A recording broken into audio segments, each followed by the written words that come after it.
Quelles sont les villes les moins chères près de Paris et qui vont prendre justement de la valeur avec les futures gares de métro ou alors les JO? Alors, c'est la bonne question et elle ne vaut pas que pour Paris. Toutes ces métropoles qui se constituent avec des villes-centres qui sont très attractives mais auxquelles on n'a plus accès, typiquement se loger à Lyon, à Bordeaux, à Paris, en cœur de ville, devient impossible pour beaucoup de ménages. Voilà, il faut être très clair. Et si des candidats au municipal disent vous devez m'élire parce que je vais arranger ça, ils mentent. Il y aura toujours une forte pression sur Paris. Alors, qu'est-ce que font ceux qui ont envie de Paris depuis 50 ans? Ils vont en première couronne. C'est très cher aussi désormais.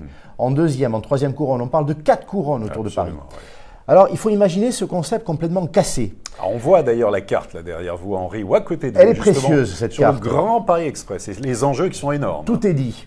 Le principe de la métropole de Paris, du Grand Paris, pareil à Bordeaux, pareil à Lyon, pareil à Toulouse, c'est de dire, il y a une ville-centre, elle aura toujours l'intérêt maximum pour les ménages.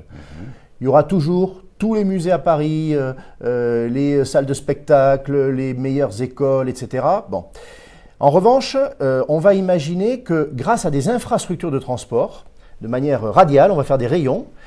Il faudra qu'en habitant loin de Paris, dans ce qu'on appelle les clusters, qui vont être des centres d'intérêt, il y en a 68, avec une gare au cœur de chaque pôle, on puisse en une demi-heure être à Paris, une demi-heure.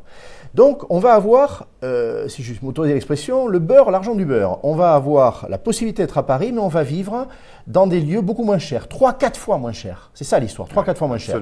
Alors, il faut s'intéresser à quelles villes? Des villes auxquelles non seulement on ne pensait pas, mais auxquelles même on pensait en faisant la moue un peu. Villejuif, Villetaneuse, La Courneuve. Saint-Denis a déjà été réhabilité. Saint-Denis, avec le projet, je crois qu'on va en parler, des Jeux Olympiques, qui déjà a beaucoup monté en cote et en changement d'image, va encore monter. Toutes ces villes que j'ai citées, ça veut dire qu'il y a des villes de l'Ouest et des villes de l'Est parisiens, sont réhabilitées. Parce que les nouveaux transports, les lignes qui vont se créer, ligne 15 en particulier, vont faire qu'on va être tout à côté de Paris pour une qualité de vie majorée. Et là, il y a un pari à faire. C'est là qu'il faut investir aujourd'hui, c'est très clair. À suivre également, bien sûr, la ligne, notamment la ligne 15 Sud, qui va d'ici les Moulineaux, Pont de Sèvres jusqu'à Noisy-Champs, dont les travaux ont démarré. Et il y a typiquement des villes comme Clamart ou Clamart, actuellement autour d'un lac artificiel, 2000 logements, des bureaux, des commerces. Ça, c'est le quartier Panorama. Ça va prendre beaucoup de valeur. Et puis, effectivement, Henri le disait, donc parmi les villes à suivre, donc il y a Villejuif, on peut citer aussi le Bourget, Villiers-sur-Marne, Bagneux, Aubervilliers, Champigny, Saclay. Il faudra être un peu plus patient, mais... Il faudra être plus patient. Voilà. Alors, on a pris du retard sur la création de cette métropole du Grand Paris, comme les autres métropoles, parce que c'est beaucoup d'argent, beaucoup d'investissements. C'est des problèmes techniques énormes. Ça trouble un peu la vie quotidienne des franciliens. Mais on va le faire. Voilà. Un Paris, c'est ça. C'est anticipé de 5 ou 6 ans.